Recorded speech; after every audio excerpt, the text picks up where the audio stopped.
Hay otro tema importante, Raimon, que creo que es fundamental subrayar, y es estos tiempos de cambios. Estamos en un momento de cambio clarísimo, el cambio nos ha traído la crisis es oportunidad, la crisis es transformación, y la crisis nos ha traído de alguna forma la globalización, el vivir en globalización.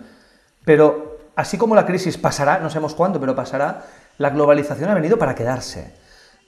Y por tanto tenemos que vivir como seres humanos emocionalmente, económicamente, políticamente, socialmente, tenemos que vivir pensando en globalización, de manera global, ¿no? Sí, yo creo que sí. Creo que, como bien dices, David, el cambio ha venido, el cambio ya se ha instalado, el cambio será la normalidad, o sea, lo normal será que el cambio incluso sea cada vez más rápido. Y el tema de la crisis, yo considero que la crisis en realidad ya ha pasado, hablando estrictamente. Sí. Es decir, la crisis es como una espoleta que inicia un cambio. Una vez el cambio se ha iniciado, ya no tenemos que llamarle crisis, tenemos que llamarle cambio.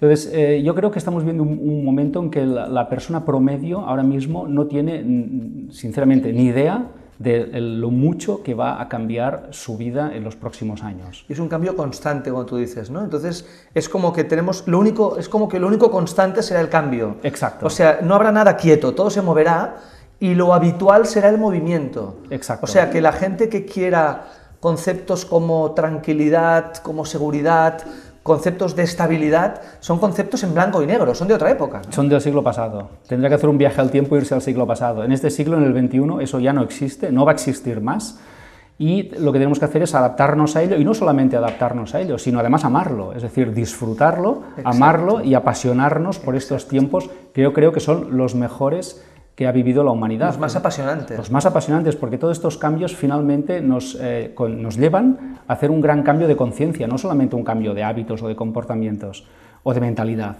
Yo creo que vamos más allá, vamos a un cambio muy profundo de la forma de ser de cada uno de nosotros. Y esto creo que es una inmensa oportunidad. Dicho así y visto así, yo bendigo, bendita crisis. Sí. Es decir, antes hubiera llegado, antes habríamos empezado a plantearnos conceptos como los que hemos mencionado de empresa y valores, conciencia y dinero. Son cosas que era obvio que teníamos que introducir en nuestra vida y finalmente, a raíz de una crisis, pues es cuando ha llegado todo esto. Estoy totalmente de acuerdo. O sea, es como un despertar, es un wake up, es un despertar. La crisis nos ha despertado de un sueño, estábamos adormecidos y esto nos ha obligado a volver a estar alerta, a volver a estar preparados y despiertos para lo que tú dices, para afrontar los cambios, las transformaciones constantes desde la pasión, desde la emoción y no desde el miedo, ¿no? Porque hay mucha gente que le teme al cambio, le teme a la incertidumbre.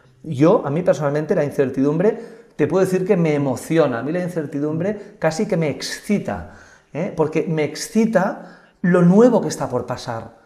No hay nada peor que una vida previsible, una vida absolutamente calculada, ¿no? Me gusta saber que después de esta conversación, no sé qué pasará esta tarde, mañana por la mañana, mi vida podrá transformarse, espero que en bien, naturalmente. Sí, este es el encanto de la vida. Exacto. Estamos de acuerdo.